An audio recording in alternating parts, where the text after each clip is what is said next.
Hello, everyone, and thank you so much for joining Congressman Tom Emmer's telephone town hall tonight, live from Washington, D.C. I'm Sally. I'll be moderating tonight's telephone town hall. If you have a question for Congressman Emmer, please press *3 on your keypad. That is *3, and you will be connected to one of our staff members who will take your question and put you into the queue to be live with Congressman Emmer. This telephone town hall is for constituents of Minnesota's 6th Congressional District. If you are a member of the media, you may participate in a listening mode only and may not ask a question. Again, please press *3 on your keypad to ask Congressman Tom Emmer a question. With that, I will turn it over to the Congressman. Hey, thank you, Sally. Good evening, everyone. This is Congressman Tom Emmer, and I want to thank you for joining our live interactive town hall. If you want to ask a question, as Sally mentioned during tonight's event, please press *3 on your keypad. Again, press *3 on your phone keypad if you want to ask a question. We're hosting this town hall to speak directly with you, our constituents. During this event, we will provide an update on what we are working on here in Washington, D.C., and answer as many of your questions as possible. Already this Congress, we've hit the ground running. With unified control of government, Republicans have delivered countless victories for the American people. We're bringing down everyday prices for Minnesota families. Last week, a key inflation indicator fell to the lowest point since 2021. After 4 years of record-breaking inflation under the Biden administration, President Trump and House Republicans are getting our economy moving again. We've rolled back the failed energy policies of the previous administration, and it's working. Under President Biden, Minnesotans experienced our highest average gas price in history, a whopping $4.75 a gallon. Today, the average price of gas in our state is around $3 and continues to drop. At our borders, apprehensions of illegal immigrants are at their lowest numbers in more than a decade. President Trump's border security actions have been so effective that migrants are choosing to return to their home countries while en route to the U.S. after realizing they're not going to make it into the United States. We're removing dangerous criminals from our communities. Earlier this month, Immigration and Customs Enforcement arrested an illegal immigrant who had been charged with vehicular homicide after he killed a Minnesota mother while driving under the influence in 2024. Immediately following the accident and his arrest, ICE placed a detainer on the man and intended to deport him. However, the worthless Mary Moriarty, Hennepin County's worthless county attorney, released this dangerous thug onto Minnesota streets without informing ICE. He was arrested again earlier this month on an outstanding warrant. And once again, she is such a bad lawyer, she should be disbarred. Mary Moriarty released him a second time without notifying ICE. Thankfully, ICE was able to track him down and arrest him a few days later. Our state's leaders owe these brave men and women a thank you instead of comparing them to Nazis. If you're just joining us, this is Congressman Tom Emmer, and we're hosting a live telephone town hall. Please press *3 on your keypad to ask a question. Our office has led initiatives to eliminate wasteful spending in our state by urging our colleagues on the Appropriations Committee to terminate all federal funding for 3 rarely used, inefficient rail projects in our state.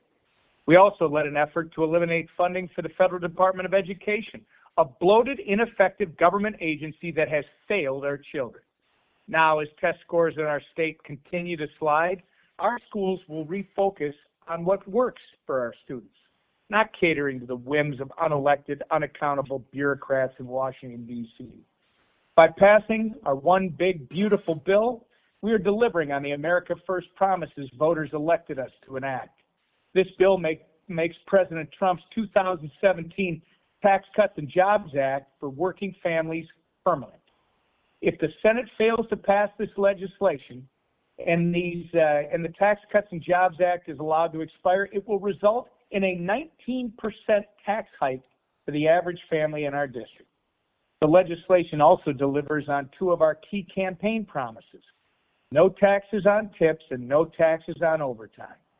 These are crucial for our law enforcement officers, nurses, and working families. Our Democrat colleagues voted against all of these provisions. Why, I don't know. The bill provides funding for the largest border security investment in history. This investment will permanently secure our border by completing President Trump's border wall, facilitate the removal of 1 million illegal immigrants per year, and provides funds to hire, train, and retain 10,000 new immigration and customs enforcement officers. The bill expands fossil fuel exploration opportunities and streamlines the permitting process, which is reform that's 30 years overdue. We are also working to strengthen and secure Medicare and Medicaid for those who need it most, expectant mothers, seniors, and individuals with disabilities.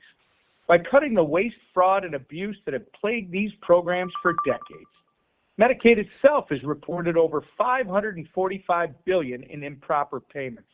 But external analysis shows that the true number is likely closer to $1.1 trillion over the past decade. By rooting out these fraudulent payments, we are strengthening these programs for Americans who rely on them. We are bringing dignity and pride back into the lives of those who use these programs.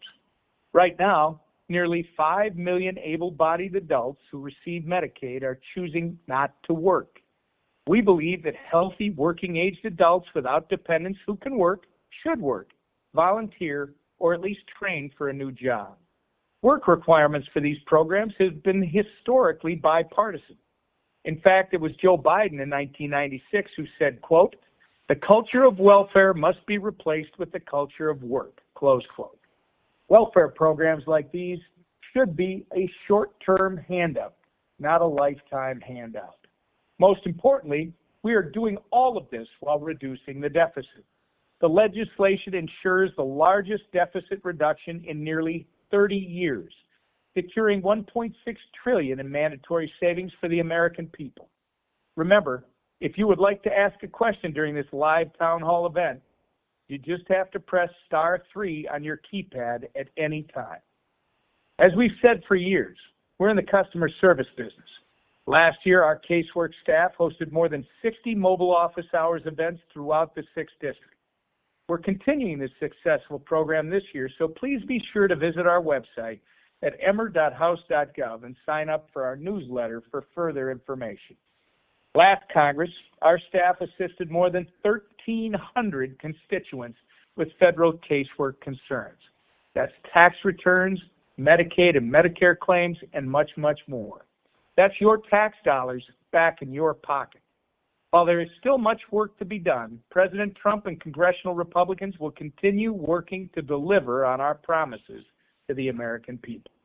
We will pass legislation that empowers Minnesota families, strengthens our communities, supports our veterans, reins in wasteful government spending, supports Main Street businesses, slashes inflation, and much, much more.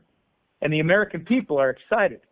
For the first time in its 20-year polling history, Rasmussen reports that 50% of the country believes America is on the right track. As we begin this evening, remember that this telephone town hall is an interactive forum, and we would love to hear from you. If you have a question, please press *3 on your phone keypad at any time. You'll be placed in line to speak with a member of our team who will take your name and question before you go live. We will do our best to answer as many questions from our constituents as possible. If you don't get to yours tonight, please leave us a voicemail after the event is over. We'll be sure to get you a response. Again, if you have a question during the event, please press *3 on your phone keypad. Thank you, and I look forward to hearing your questions. Sally, it's yours. Thank you so much, Congressman Emmer. And with that, we will get to our first question. We're going to go to Randy from Clear Lake Township. Randy, are you there? Yeah, this is Randy Sheely. Hey, Randy, how are you? Good to hear you. Tom, it's been a while. It has been a while, Randy. I'm glad to hear you're still going. You sound good. You bet. You bet. I want you to talk to President Trump about what's happened to Sherco that I worked at 38 years. They already shut down Unit 2 last year. Now they're going to shut down Unit 1 next year, and that's 750 megawatts a unit. Then they want to shut down Unit 3 on 2030. And then they ruined Clear Lake Township, the road that I grew up on. Our home farm has solar panels. Clear Lake Township, if you drive County 8 in Sheboygan County, you'll see all the solar panels. So Biden worked a deal with that Inflation Reduction Act where they're bribing landowners and farmers with, I think, $2,000 an acre every year. So a lot of farmers have leased their property out to these solar panels. We once had a beautiful township. It hurts to see your home area go to heck like that. I like to make you aware of President Trump, what's going on in Sheboygan County. They've done the same thing to Becker Township. But I care more about Clear Lake Township, especially County 8. That's a farm that I grew up on. I hear you, Randy. Listen, when it comes to Sherco, that is a private business. They have a plan that they are actually involved in all kinds of other things. So I have to trust that Sherco as a business is making the right business decisions for the customers that it serves. Although I hear you, change is never easy. And then when it comes to the IRA, the Inflation Reduction Act, which frankly was the Inflation Creation Act, the transformation of the country that thing was providing to do really threw the marketplace out of whack, Randy. As you know, we need to have affordable, abundant, and efficient energy from all sources.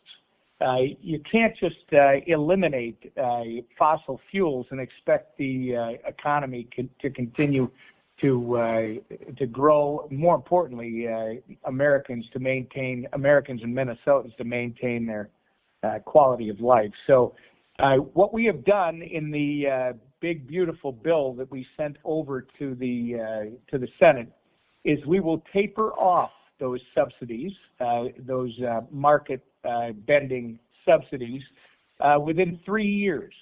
Depends on where the project is. It depends on how far along it is.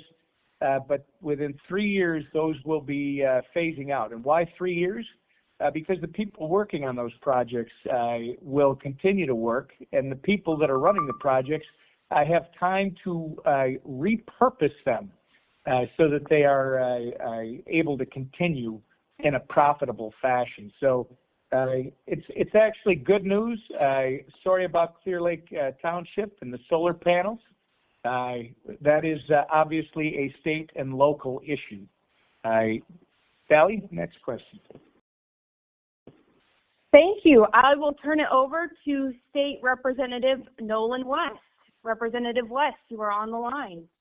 Hey, Nolan, great to hear you. Haven't seen you in person since the new child. Yes, and I literally walked into her daycare right now to pick her up, so I'll keep my question quick. So I keep hearing how this, like, extending Trump's tax cuts explodes the budget, but it's my understanding that the tax rates are going to be remaining the same. So can you explain how that explodes the budget by keeping the tax rates at their present rates? Yeah, it's a great question, and there's a lot of misinformation. There's a lot of games being played with numbers. I mean, the CBO said that when these were passed back in 2017, they were going to cost us about $1.5 trillion. Guess what, Nolan? They were off by $1.5 trillion. Right now, you see these ridiculous things that the lamestream media is putting on the idiot box, telling people that you're going to have a $2.6 billion explosion in the deficit. Well, that's based on what? That's based on the CBO predicting that, or forecasting that we will have 1.8% growth over the next 10 years. Nolan, our country's never had less than 2% over 10 years. This is, by the way, is the same organization that was off by 1.5 trillion 7 years ago when we were doing this. The reality is probably closer to what the Atlanta Fed released within the last day or so, where they're predicting over 4% growth over this time period. This is Trump's tariffs, which you'll start to see deals that they are doing with multiple countries. I think they were well, I won't get into numbers, but there were well over 70 countries that they were negotiating with, including China. I think you'll see those start to get done and be announced. And at the same time, we're going to pass this bill. We are going to make the Trump tax cuts from 2017. So this is not a tax cut. This is current policy that has been in place for 7 years. And Nolan, once you see that, throw the nonsense out the window. You are going to have an explosion in our economy.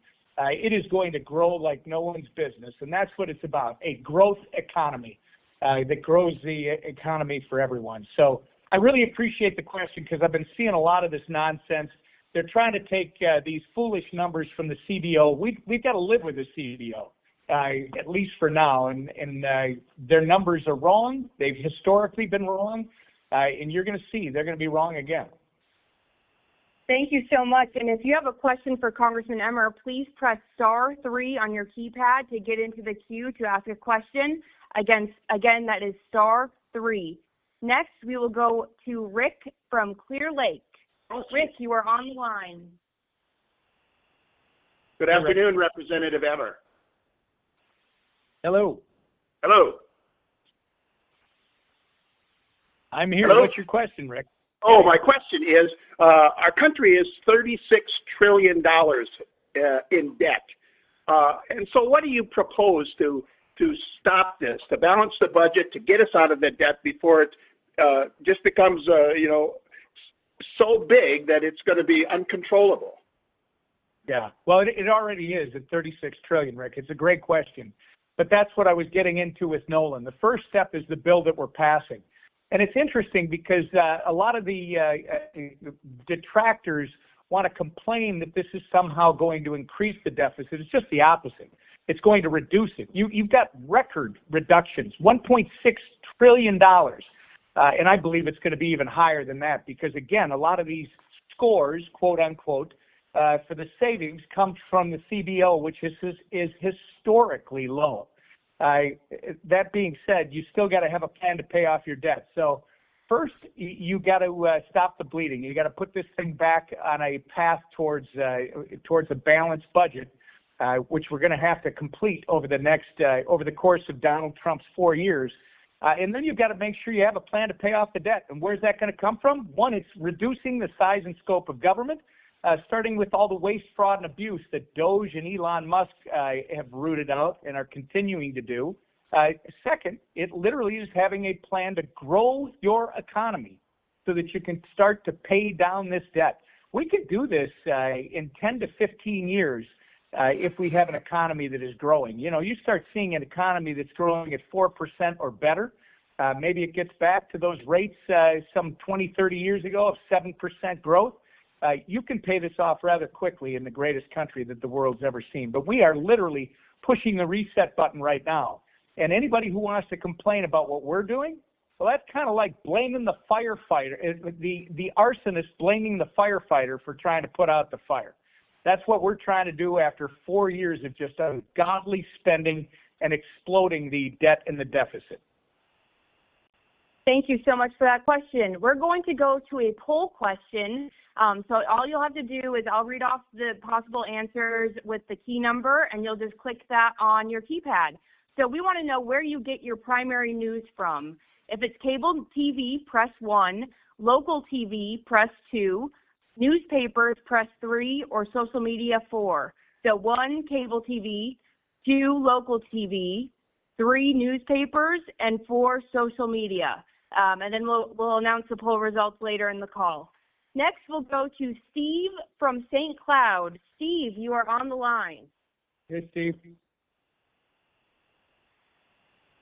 Hey, Congressman Emmer. Sorry about that. I was doing a poll.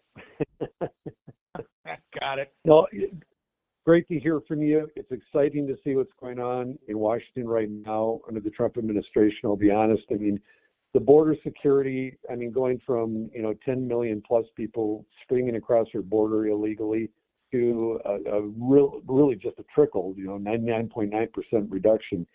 A country without borders is not a country. And so that's been a great accomplishment. What is in the big, beautiful bill to address immigration and border security? That's a great question. You're 99.9%. I would argue that it's actually the reverse flow now, that because of the actions of the Trump administration, you actually have illegal aliens self-deporting. So I think it's going the other way. But to answer your question, there's a lot in this bill for the border and for the security of our nation. There's $140 billion for border security. It's the largest investment in our country's history. There's 701 miles of primary wall in the bill. There's 629 miles of secondary barriers on our borders, and there's 900 miles of river barriers. It's actually, not only the actions of President Trump, which have been swift and decisive and very clear, getting rid of the worst of the worst, these murderers, rapists, gang members, cartel members, but then it's also going to be this legislation that gives them the resources that they need to continue to complete the job. Appreciate the question. Thank you so much. Next, we're going to go to Valerie from South Haven. Valerie, you are on the line. Hi, Valerie. Good evening. Hi, Congressman Emmer. It's so good to talk to you tonight, and it's wonderful to have President Trump in office and the Congress working with him to try to pass some of these conservative measures.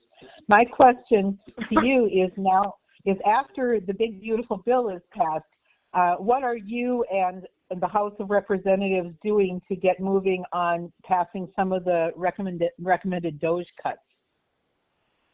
You're going to see that next week. It's going to start next week. There's a little over $9 billion in DOGE cuts that have been offered as a rescissions package from the White House, Valerie, and that rescissions package includes the USAID ridiculous money laundering scheme is what it looked like, very corrupt.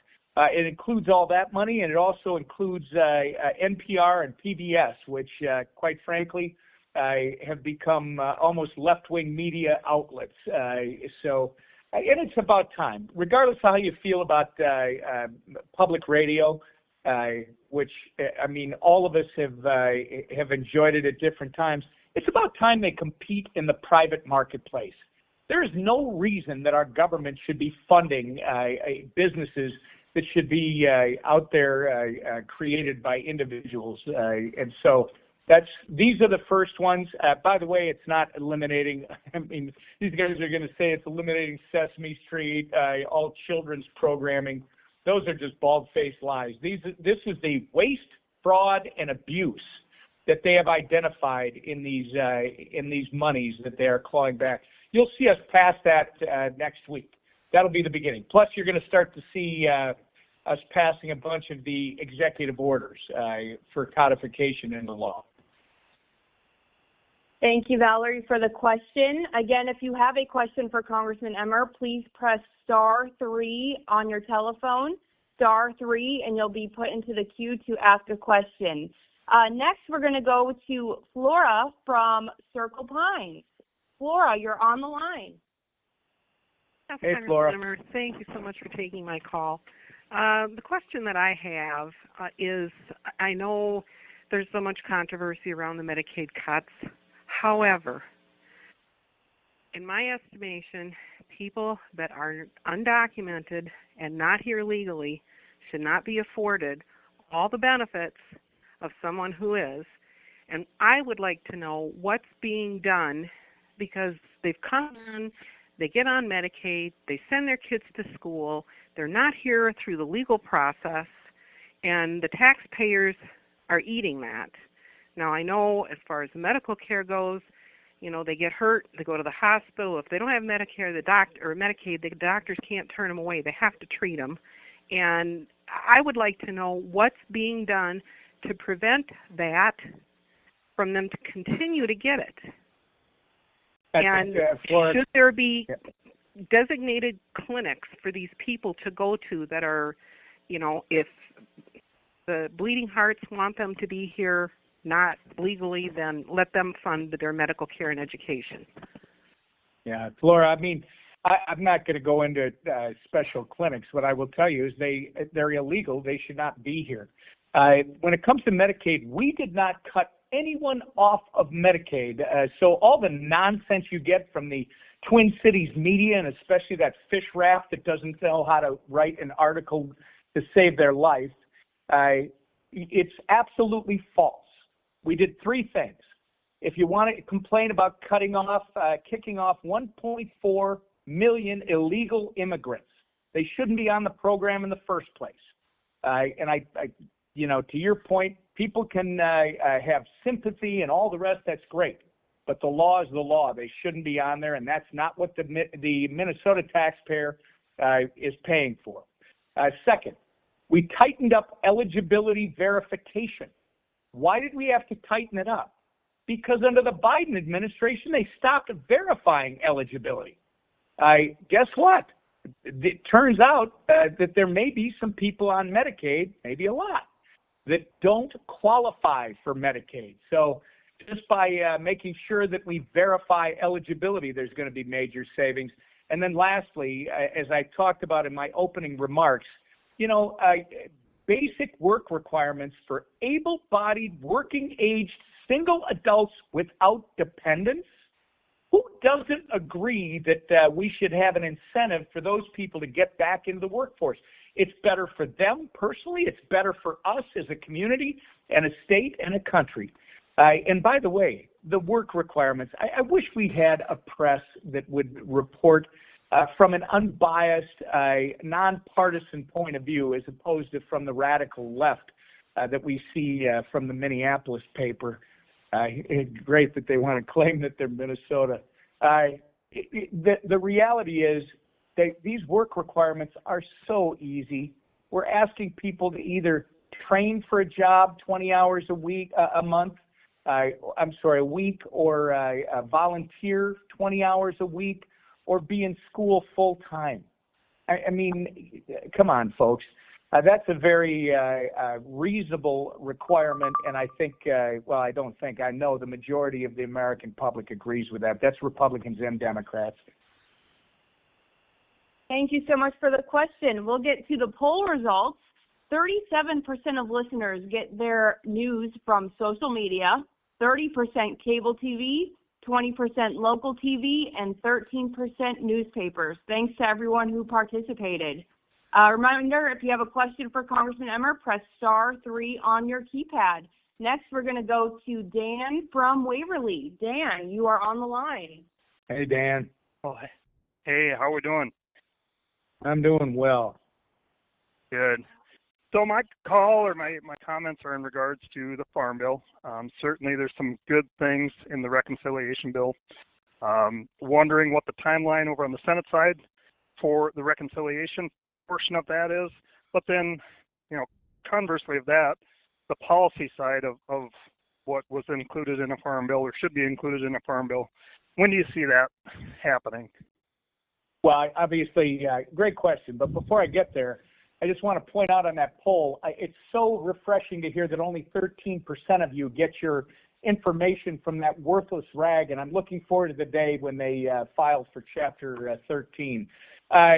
Dan, when it comes to the Farm Bill, we got a lot of really good stuff into the reconciliation bill, but your point is we didn't get it all in because the reconciliation bill is not about policy, it's about revenue and expense. So there's and mandatory spending as well. So you have to make sure that it's very tightly written in order to get the 51 vote requirement on the Senate side.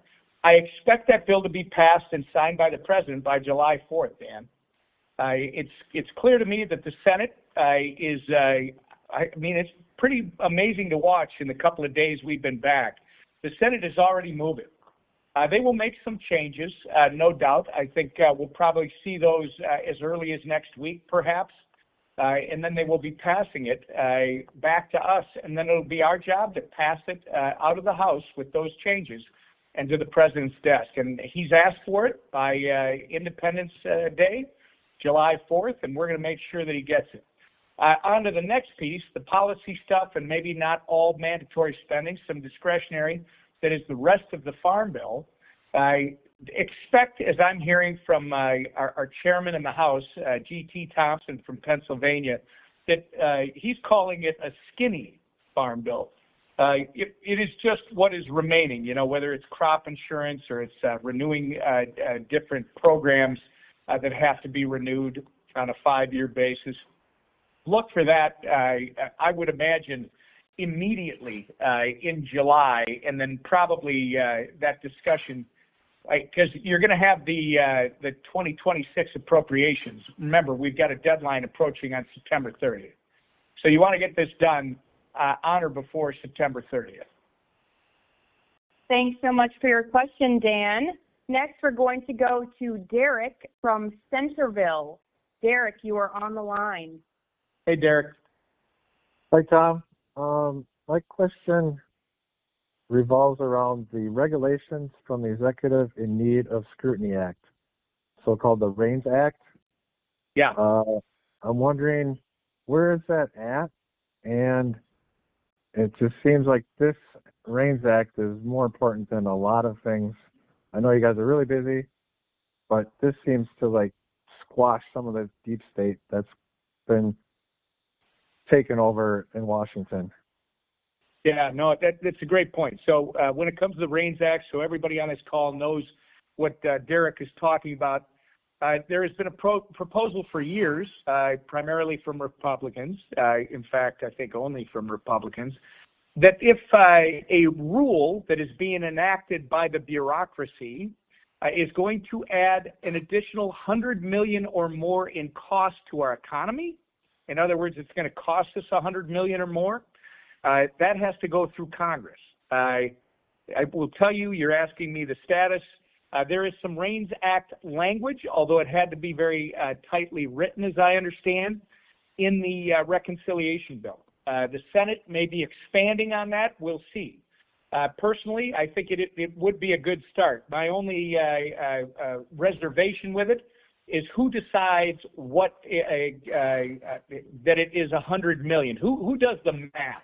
Because if it's the CBO, I've got concerns. And frankly, if we were going to solve this problem, which at some point I expect to talk to the president about it, I want to see us enact a law, put something in the federal code that says agencies can continue to promulgate rules, to implement, to monitor, to do whatever they need to do with laws that are passed, duly passed by Congress. But guess what? Those rules are not enforceable in a court of law until they've been passed through the House, the Senate, and signed by a president.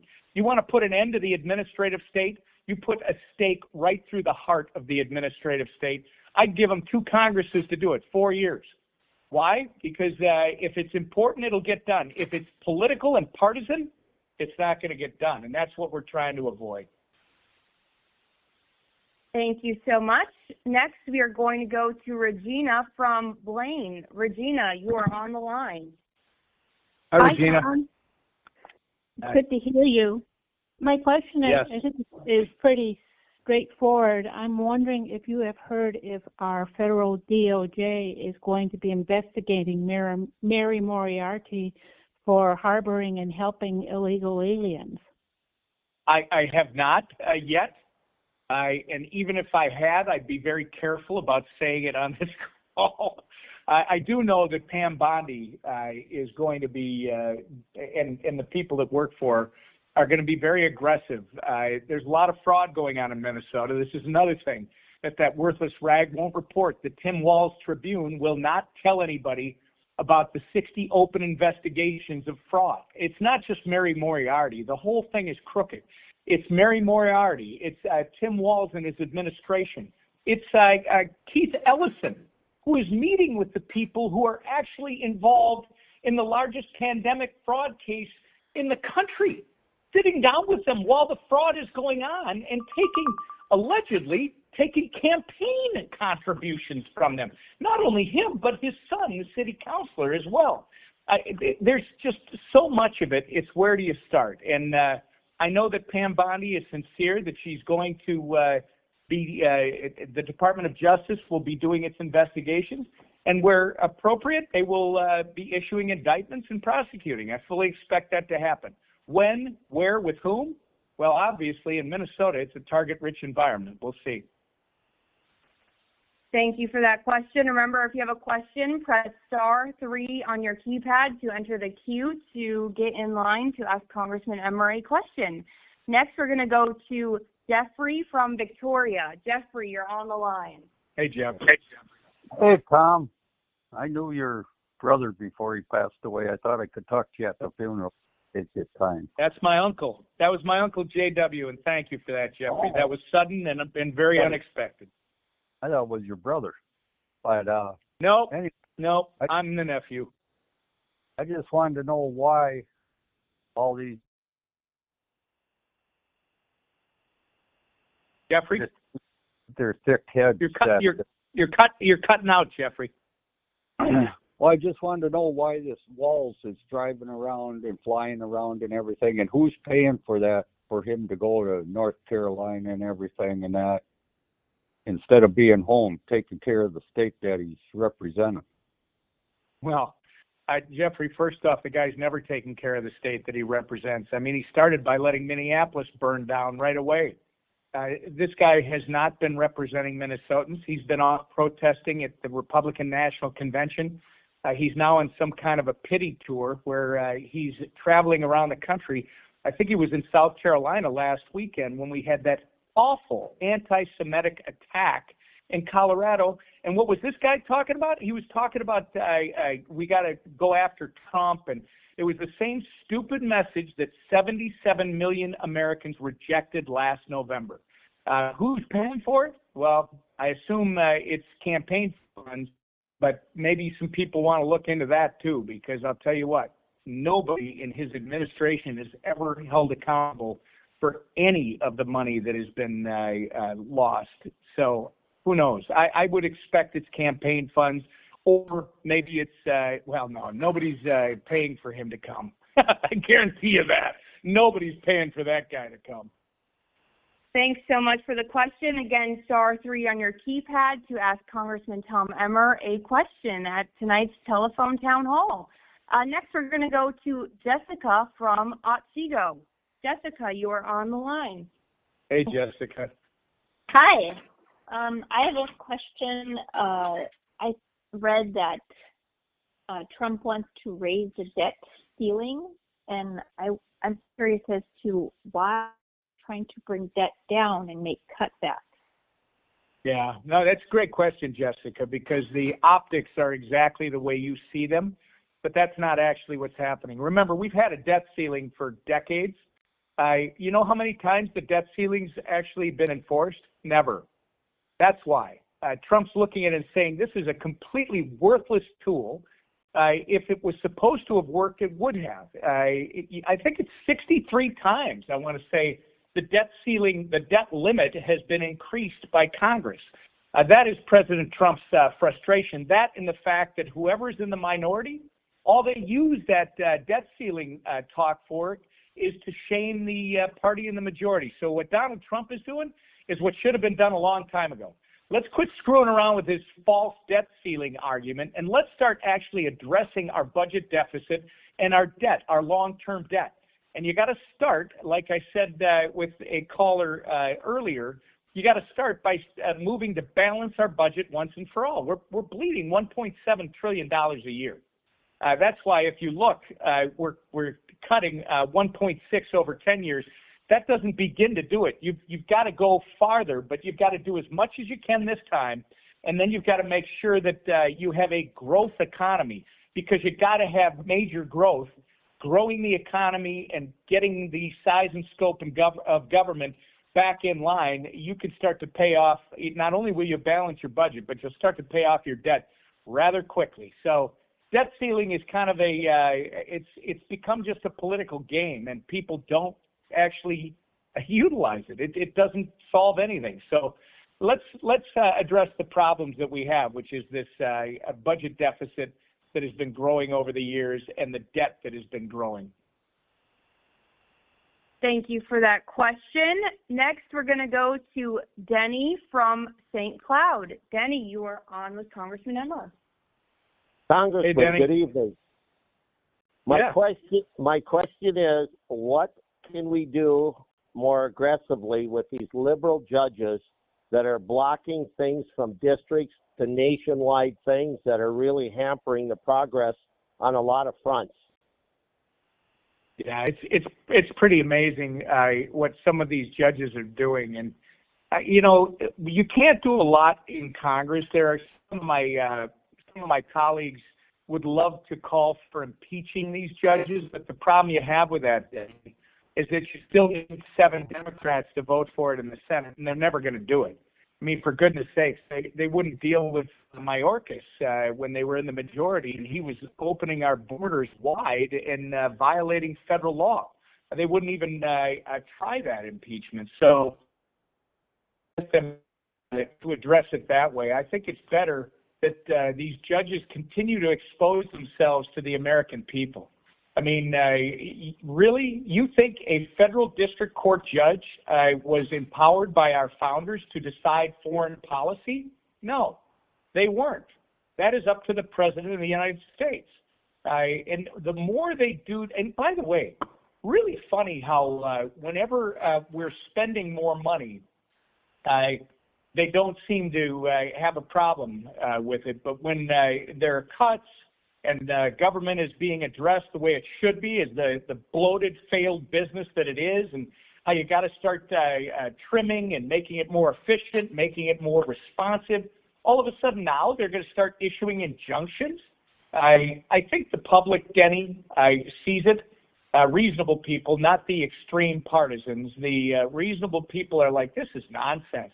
It's one of the reasons that 77 million people voted for Donald Trump. So we'll keep staying the course. The Trump administration will continue to work with the court system as these things come up. And if you are paying attention, they're winning.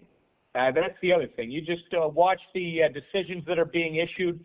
The Trump administration is winning. So ultimately, we'll be able to deal with the federal bench. Perhaps that's a good project for the 2026 appropriations. Thank you so much for the question, Denny. We have time for just a few more. Next, we're going to go to Dick from Otsego. Dick, you are on with Congressman Emmer. Hey, Dick. Well, hi, Congressman. You basically answered part of my question having to deal with the difference between the big, beautiful bill, its cost, and what it does to the debt versus what the Democrats are saying about that big, beautiful bill, which is just the opposite of the Republican Party. And so I got pretty much the answer there. But if I look at it again, we have some rhinos that why are they fighting against what seems to be common sense and good for the country? And what do we do with those guys? In terms of what issues are you seeing Republicans fighting against? Well, in the Senate, for example, okay. I think I read there's like 6 of them or so that are siding with the Democrat side there. Yeah, first off, obviously that's John Thune and John Barrasso's field, so I won't step into their field. But when you're talking about this, I know it's probably pretty frustrating, but if you go back and look at the activity in the House, you probably were frustrated with some of the members in the House that were talking negatively about it and questioning it. This is all part of the process of getting these things passed. Yes, people come from different places in the country, and yes, there are different pressures. Their constituents are not the same. Swing districts versus hard Republican districts or a hard Democrat district. But you watch as we literally found that sweet spot where we could get this across the line, and it was Donald Trump that actually closed the deal at the end. All the detractors, and there weren't that many, kind of like the Senate, there aren't that many. I think you will see as this thing moves forward, President Trump will lean in the Senate, just like he did over here in the House, and those naysayers, those people that appear that they would be siding with Democrats, I believe that at the end of the day, they will all come around because, look, if this bill doesn't pass, strip out all the other things, the 1.6 trillion in savings, the border wall, all the different things that are in it. If we don't get this passed, it will be a $4.5 trillion increase on all Americans. And keep in mind, Democrats are still arguing the same talking points from 2017. This is not new tax policy, unless, of course, you're talking about no taxes on tips and no taxes on overtime, which those are the wealthy people, I guess, according to the Democrats. If we don't get this done, the average family in the 6th district will see a 19% tax increase. Imagine that. That's as we clean up this inflationary mess that Joe Biden and Kamala Harris left, that Tim Walz wanted to continue. We see egg prices dropping. Wholesale egg prices are down 50% since Donald Trump took office. We talked about gas prices that are down dramatically since their high of over $4 a gallon in Minnesota. Once you pass this bill, and this is why, going back to the beginning of your question, Dick, once we pass this bill, I'm confident that within the next 6 to 12 months, you are going to see an economy humming like we have not seen since before the pandemic when Donald Trump did it the last time. And everybody will be happy. It won't matter if you're a Republican or Democrat. Well, maybe these people who just want to be mad all the time and angry, maybe it'll be bad for them. Thank you for that question. Next, we are going to go to Vincent from Victoria. You are on the line with Congressman Emmer. Hello, Vincent. Hello, and thank you to Sally, and hello, Congressman. We'll be quick, just a really quick comment after I've done my question, but I have to tell you, I really appreciate your comments, your attitude toward that worthless rag in Minneapolis that sometimes pretends to be a newspaper. But the real question, nuclear has to do with nuclear power. I think nuclear power is obviously, if we had a lot more of it, as the French do, I think our financial situation would by itself begin to improve notably. So the question then is, can you comment based on what you know about, with regard to the possible hopeful expansion of nuclear power? I'm pretty sure that the president favors an expansion of nuclear power. But obviously, a lot of investment is needed by companies to the companies that would generate power. They would have to invest heavily. And of course, there is always the bureaucratic snafus. So, all that said, can you share with us your understanding of where we might be with regard to additional nuclear power generating facilities, I guess I'll say. Hope that makes sense. Well, there are states other than ours that are actively starting to build nuclear. Georgia's one of them. Look, if there's one thing that we might want to emulate with France and Germany, it would be the fact that they are using today's nuclear power, which is much different from what we remember when this all started back in the 60s and the 70s. It's a totally different process. Much safer. You use a lot of the waste that they used to have is actually utilized. It's time is coming, and I do believe the Trump administration. I haven't asked the president about nuclear directly ever, but I do believe the administration is all in on an all of the above energy policy. I mean, they're not opposed to alternative fuels. They're not opposed to these things. I think the president would tell you he thinks wind is a bunch of nonsense, but it's about allowing them all to exist, and they want more market forces to drive this, right? Because we are going to want the most efficient, most abundant, and least expensive form of energy, right, to power our daily lives, and frankly, that's what powers our economy. Hopefully, nuclear is going to be part of that because it is, again, totally different today than it was when it started.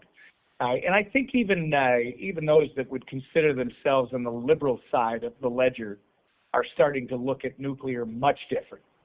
So look for that to change on a bipartisan basis going forward.